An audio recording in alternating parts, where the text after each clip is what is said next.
नमस्कार, मैं हूं करिश्मा श्रीवास्तव और आप देख रहे हैं आईएनएस न्यूज प्लस। खबरों की शुरुआत करें उससे पहले एक नजर हेडलाइंस पर। सुप्रीम कोर्ट ने सुशांत सिंह मामले में सीबीआई जांच की याचिका को किया खारिज। कहा कि पुलिस को इस मामले की जांच करने दीजिए। वहीं सुशांत के पिता ने सुप्रीम कोर्ट का किया रुख।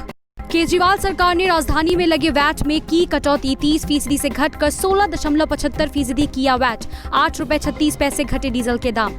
पिछले 24 घंटे में देश भर में कोरोना के पहली बार 52,000 से ज्यादा मामले, जबकि 775 लोगों की गई जान। वहीं ठीक होने वालों का आंकड़ा 10 लाख के पार। सुप्रीम कोर्ट ने आज सुशांत सिंह राजपूत की मौत के मामले में सीबीआई जांच वाली जनहित याचिका को खारिज कर दिया है। इस याचिका को खारिज करते हुए सुप्रीम कोर्ट ने कहा है कि पुलिस को अपना काम करने दीजिए। तो वहीं दूसरी ओर सुशांत सिंह के पिता ने भी सीबीआई का रुख किया है। देखिए ये रिपोर्ट। सुशांत सिंह राजपूत आत्महत्या मामला लगातार सुर्खियों में बना हुआ है। वहीं अब दिवंगत अभिनेता सुशांत सिंह राजपूत के पिता ने सुप्रीम कोर्ट का रुख किया है और उन्होंने कहा है कि उन्हें बिना किसी पूर्व नोटिस दिए मामले में कुछ भी नहीं किया जाना चाहिए। उल्लेखनीय है कि सुशांत सिंह आत्महत्या मामले में आरोपी रिया चक्रवर्ती ने कल सुप्रीम कोर्ट का दरवाजा खटखटाया था और पटना में दायर मुकदमे को मुंबई शिफ्ट करने की अपील की थी। सुशांत सिंह की आत्महत्या के बाद उनके परिवार और कई नेताओं ने मामले की जांच सीबीआई से कराने की थी। इसी संबंध में एक याचिका सुप्रीम कोर्ट में दाखिल की गई, जिस पर सुप्रीम कोर्ट ने गुरुवार को सुनवाई की। सुप्रीम कोर्ट ने सुशांत सिंह की मौत के मामले में सीबीआई जांच की मांग वाली जनहित याचिका पर विचार करने से मना कर दिया है। सीबीआई जांच की मांग करने वाली जनहित याचिका को सुप्रीम कोर्ट ने खारिज कर दिया है। सुप्रीम कोर्ट ने कहा कि याचिकाकर्ता अलकप्रिया का इस मामले में कोई फोकस नहीं है। साथ ही कोर्ट ने याचिकाकर्ता को कहा कि बॉम्बे हाईकोर्ट जाएं। अदालत ने इस मामले की सुनवाई करते हुए कहा है कि इसका इस बात से कोई लेना देना नहीं है कि कोई व्यक्ति अच्छा व्यक्ति था या बुरा व्यक्ति। ये क्षेत्राधिकार के बारे में भी है। अगर आपके पास दिखाने के लिए कुछ ठोस है तो आप बॉम्बे हाईकोर्ट जाएं। अब मामले की जांच महाराष्ट्र व बिहार पुलिस द्वारा होने से बेहतर है कि प्रकरण की जांच सीबीआई ही करे। सुप्रीम कोर्ट के इनकार से पहले ही महाराष्ट्र सरकार ने भी मामले में सीबीआई जांच कराने से इनकार किया है। दिल्ली वालों के लिए एक बड़ी खुशखबरी है। दिल्ली सरकार ने एक बहुत बड़ा फैसला लगा है। राजधानी दिल्ली में डीजल पर लग रहे वैट पर अब तक की सबसे बड़ी कटौती की गई है। गुरुवार को हुई कैबिनेट मीटिंग में केजरीवाल सरकार ने यह फैसला लिया है। तो अब राजधानी में डीजल ₹8.36 प्रति लीटर सस्ता हो गया है। देखें ये रिपोर्ट। दिल्ली के मुख्यमंत्री अरविंद केजरीवाल ने गुरुवार को बड़ा ऐलान किया है। राजधानी में कोरोना वायरस के संकट के बीच केजरीवाल सरकार ने डीजल का दाम घटाने का फैसला किया है। दिल्ली में 16% वैट हटाया जाएगा। केजरीवाल सरकार की इस राहत के साथ ही दिल्ली में अब डीजल के दाम में ₹8.36 तक की कमी आएगी। दिल्ली सीएम ने कहा कि दिल्ली में अभी ₹82 प्रति लीटर के हिसाब से डीजल बिक रहा है। अब 30% से घटाकर 16% वैट कर दिया गया है। दिल्ली में डीजल के दाम काफ़ी ज़्यादा थे अभी तक। दिल्ली में डीजल अभी ₹82, कल का जो दिल्ली में डीजल का रेट है वो ₹82 था। आज दिल्ली की कैबिनेट ने निर्णय लिया है कि दिल्ली में डीजल के ऊपर वैट के रेट 30% से घटा के 16.75% कर दिए जाएंगे। तो काफ़ी बड़ी रिडक्शन की जा रही है। इससे दिल्ली में डीजल के दाम ₹8.36 प्रति लीटर कम हो जाएंगे। साथ ही ये भी ऐलान किया कि लगातार कारोबारियों और फैक्ट्री वालों ने उनसे इस बात की अपील की थी। ऐसे में अब सरकार की ओर से ये राहत दी जा रही है ताकि दिल्ली में कामकाज शुरू हो सके। तो मैं सभी दिल्ली के जितने व्यापारी हैं, जितने इंडस्ट्रियलिस्ट्स हैं, सबसे अपील करता हूं कि आइए सब लोग मिलके दिल्ली की अर्थव्यवस्था को फिर से एक बार पटरी पे लाते हैं। मैं सभी दुकान वालों से अपील करता हूं, व्यापारियों से अपील करता हूं कि अपनी अपनी दुकानें खोलें और सोशल डिस्टेंसिंग मेंटेन करके रखें और मास्क पहन के रखें। लेकिन अब अपना कामकाज हम सब लोग शुरू करते हैं। इंडस्ट्री वाले इंडस्ट्री खोलें और आने वाले दिनों के अंदर मैं इंडस्ट्री के लोगों से, व्यापारियों से बड़ी संख्या में मिलने जा रहा हूं। आपको बता दें कि कोरोना वायरस के संकट और लॉकडाउन के बीच देश में कई दिनों तक लगातार पेट्रोल और डीजल के दामों में बढ़ोतरी हुई थी। इस बीच दिल्ली में डीजल ने पहली बार ₹80 का आंकड़ा पार किया था, जिस पर काफी विवाद भी हुआ था। लेकिन अब राज्य सरकार की ओर से ये फैसला लिया गया है जो दिल्ली वालों के लिए राहत दे सकता है। बिहार में बाढ़ की स्थिति भयावह बनी हुई है। बिहार में 12 जिलों की आबादी बाढ़ का इस समय सामना कर रही है।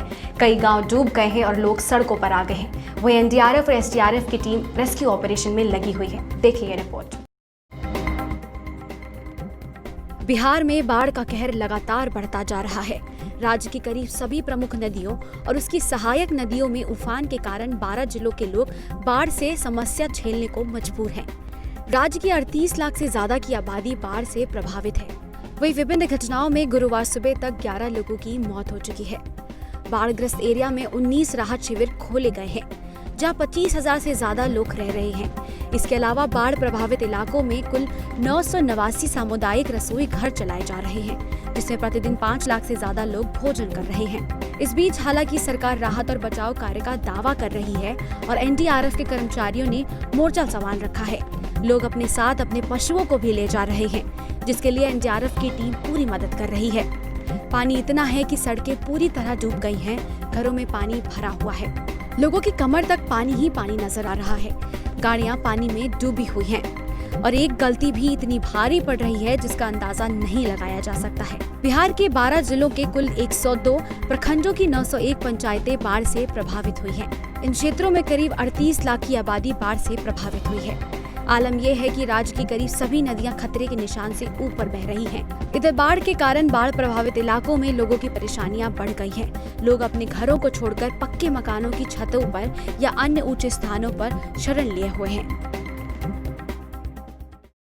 देश में कोरोना संक्रमण के मामलों में तेजी से बढ़ोतरी देखी जा रही है। गुरुवार को कोरोना के 52,000 से भी ज्यादा मामले सामने आए हैं। ये लगातार 8वां दिन है जब एक दिन में 45,000 से ज्यादा केसेस की पुष्टि हुई है। लेकिन अच्छी बात यह है कि कोरोना संक्रमण से स्वस्थ हुए लोगों की संख्या 10 लाख के पार हो गई है। देखिए ये रिपोर्ट। दुनिया में कोरोना का ग्राफ लगातार चढ़ता जा रहा है। वहीं भारत में भी कोरोना के मामले तेजी से बढ़ रहे हैं। स्वास्थ्य मंत्रालय की ओर से गुरुवार सुबह जारी किए गए आंकड़ों के हिसाब से पिछले 24 घंटे में भारत में पहली बार कोरोना के 50,000 से ज्यादा केसेस दर्ज हुए हैं। ये मरीजों की संख्या में अब तक की सबसे ज्यादा बढ़ोतरी है। पिछले करीब एक हफ्ते से देश में 45,000 से 50,000 के बीच केसेस आ रहे थे, लेकिन ये पहली बार है जब संक्रमितों का आंकड़ा एक दिन में 52,123 तक पहुँच गया हो। इसी के साथ भारत में संक्रमितों की संख्या 15,83,792 के करीब पहुंच गई। साथ ही कोरोना से मरने वालों की संख्या अब 34,968 पहुंच गई है। देश में सबसे ज्यादा प्रभावित राज्यों की बात की जाए तो महाराष्ट्र में हालात काफी खराब हैं। यहाँ 24 घंटे में 298 नई मौतों के साथ अब मृतकों की संख्या 14,463 हो गई है। देश के कुल मौतों में 1/3 से ज्यादा हिस्सा महाराष्ट्र का है। संक्रमित राज्यों में दूसरा नंबर तमिलनाडु का है। यहाँ एक दिन में 6,426 नए संक्रमित मामले पाए गए हैं। इसी के साथ राज्य में अब पीड़ितों का आंकड़ा 2,34,114 हो गया है। तीसरे नंबर पर 1,33,310 केसेस के साथ दिल्ली है। तीसरे नंबर पर दिल्ली में 3,907 मौतों के मुकाबले तमिलनाडु में भी 3,741 लोगों की जान गई है।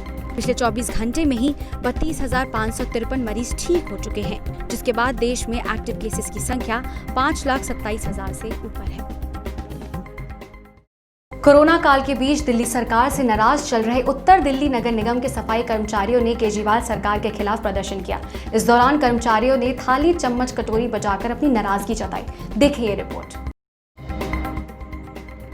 इस कोरोना काल में हर घर का बजट बिगड़ गया है।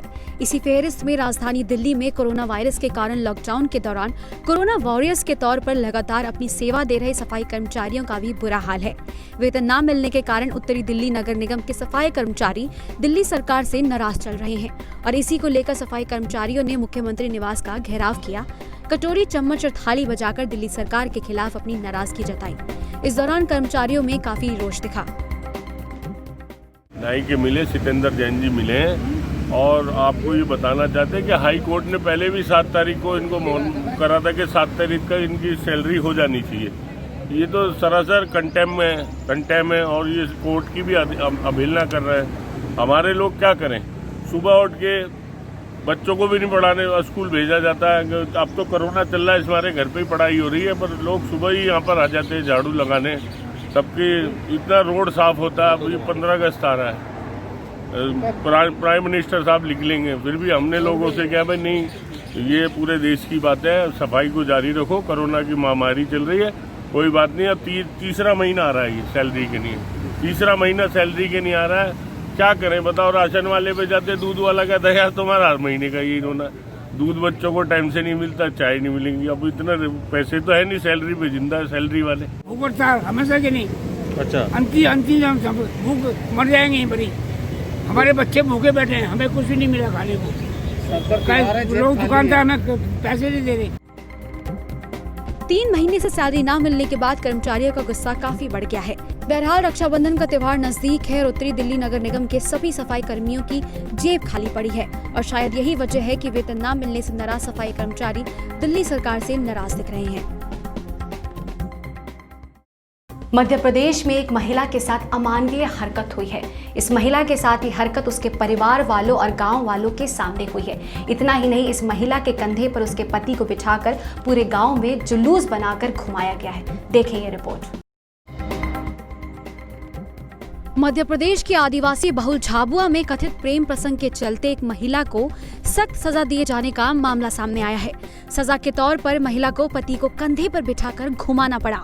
पीछे पीछे गांव वाले थे, वो शोर मचाते रहे। एक जगह जब वो थक गई तो छड़ी से उसे पीटा भी गया।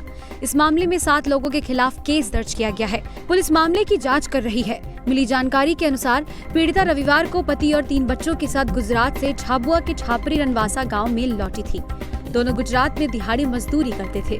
पति को शक था कि उसकी पत्नी किसी और से प्रेम करती है। परिवार के लोगों ने इसी शंका के आधार पर पीड़िता के साथ ये अमानवीयता की। वीडियो वायरल होने के बाद पुलिस हरकत में आई। आज के बुलेटिन में बस इतना ही। इजाजत दीजिए, नमस्कार।